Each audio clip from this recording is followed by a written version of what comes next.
All about the hazard perception test. Hazard perception test is the licensing process conducted before the driving test. The test includes questions on crash avoidance space for NSW provisional drivers.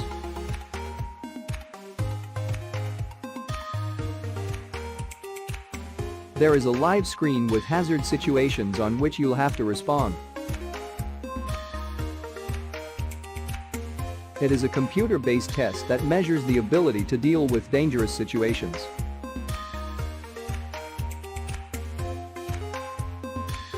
The learners must possess the license for 10 months to become eligible for HPT.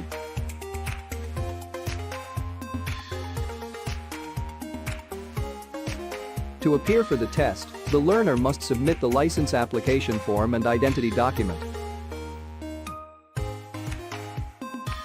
HPT is available in several languages including English, Chinese, Arabic, etc.